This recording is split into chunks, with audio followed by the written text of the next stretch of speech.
Back when I made my initial videos on improving every heist in Payday 3, I'm sure some of you took notice of the fact that I didn't exactly bring up the smash and grab heists for that series. Today, I'll be going over what they are and why I didn't exactly say anything about them in that series. So what are smash and grabs?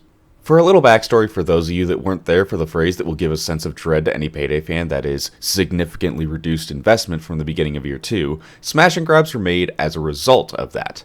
Simply put, they're asset flips, taking the locations of older heists and making bite-sized experiences with them, in some cases partially experimenting with features that could be added to the main heist, like banquet draw letting you hack the backside of the armored transport before making delivery charge. At the time of this video, there are only 2 smash and grab heists in the game, one using the map of No Rest for the Wicked called Banquet Draw, and the other being Search and Seizure, a fitting cop pun on the police station of Boys in Blue. Both of these are free, and if you make a new account, are put right in front of you as introductory heists to the game whenever you start a fresh account. As I said before, these are essentially miniature versions of the main heist, but with different mechanics. For example, Search and Seizure plays nothing like Boys in Blue does, as that one primarily takes place inside the police station in stealth, and while the loud side may take place primarily in the parking lot, you're still encouraged to use the station as well for cover. In Search and Seizure, your primary sources of cover and loot aren't the evidence locker or the station. Instead, you loot these impounded drug dealer cars as well as raise and lower them depending on whether you want cover or not. I think it would have been fun for a truck too, but given the significantly reduced investment, I understand they're only being sedans. Banquet Draw, on the other hand, sounds like it plays very similarly to No Rest, the main heist it borrows from. While yes, it does borrow elements of that heist, particularly using thermite to burn through the vault, the way it plays out is much different, as you can need multiple different things to get to the vault in the first place in stealth depending on RNG, as well as an armored transport outside that you need to at least partially loot to escape on higher difficulties. Speaking of stealth in this, because of just how limited the environment is, this has got to be one of the most difficult stealth heists in the entire game, and Fear and Greed was already pretty tough. But with the recent rework of Turbot Station changing so much about the heist, there's another thing smash and grabs could be reasonably used for. Remember how I said Banquet Draw was originally an asset flip of No Rest for the Wicked back during year 2? Well, something interesting happened thanks to the recent rework of that heist, making it both visually distinct from the smash and grab version, as well as playing even more differently than before. Both of these make the two feel far more different, which is what they can and likely should feel like. Playing through the new Turbot Station in stealth and feeling just how different it was, admittedly, I did start to miss the old version just a bit, as now there was no longer the unique challenge in stealth with getting the Quant's NPC to the eye scanner for the remotely open train car with a loot inside. That, as well as the original look of the heist and the fact that you could technically complete it without masking up, made it feel much more unique compared to the Payday 2 version. Not that I dislike the changes, but with the changes to the map overall, there is some room left to bring back those mechanics for a smash and grab version. Maybe it could be made to where you can only get 10 maximum bags from 2 train cars and everything's on the same level as the train cars themselves, really lean into the maskless idea of stealthing this heist, especially given the changes to the layout that were made for the loud version. Plus, it allows more expanding on the idea of smash and grabs as more than just diet versions of the heist it originates from, giving it a unique gimmick to differentiate it from the main heist, like the armored transport and banquet draw or the cars in Search and Seizure. Plus, I just really miss the old Turbot Station. Back when the challenge system was the only way that you could progress, that was the heist I grinded for money, for C-stacks, and to get those preset weapons until I ran out of being able to get those.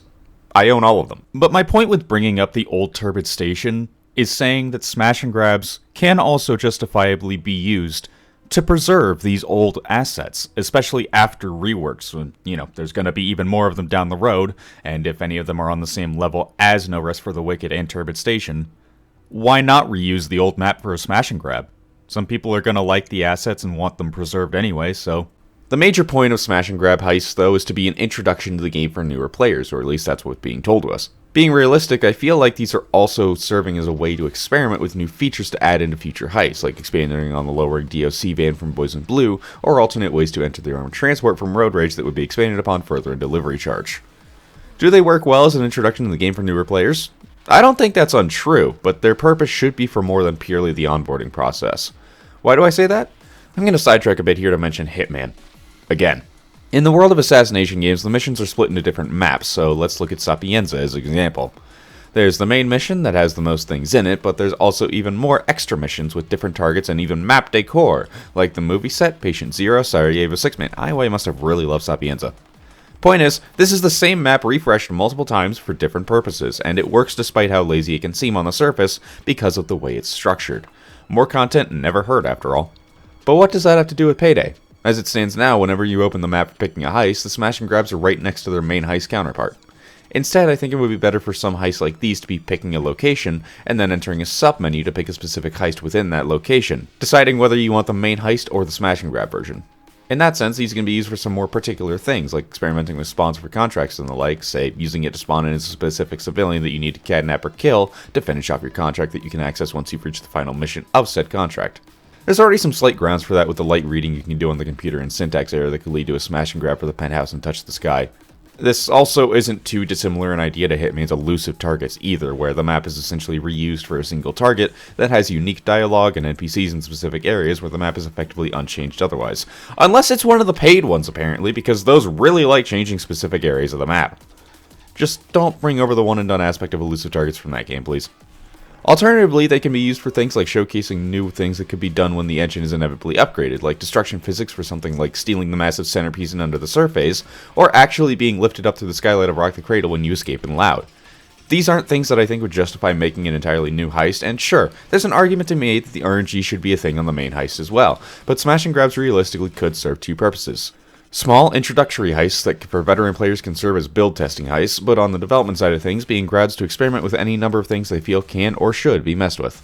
For example, the routers in Golden Shark and Under the Surface. I'm glad they're easier to manage than the circles, but frankly, these two implementations are mediocre at best and should definitely get an alternative looked at, like maybe trying to see how portable C4 charges could work to blow open the vault room door in Golden Shark, or finding a spot for something like Syntax Error's server room disabler. Point is, smash and grab should be simple experiments that the player and developers benefit from. Plus, it would help if these added in loot types that are otherwise DLC exclusive, like the guns and shopping spree. At the end of the day, if you were to ask me what smash and grab should be, I think they should be experiments of what can be done with the game, as well as letting Starbreeze figure out what people do and don't like. Or just making something fun for the sake of it in a cheap and simple fashion that everyone benefits from. If you guys have your own thoughts on what smash and grabs are or should be, leave them in the comments below and discuss. I'll be looking forward to what you have to say while I work on my video on Hitman. Until then, thanks for watching, and I hope you take care.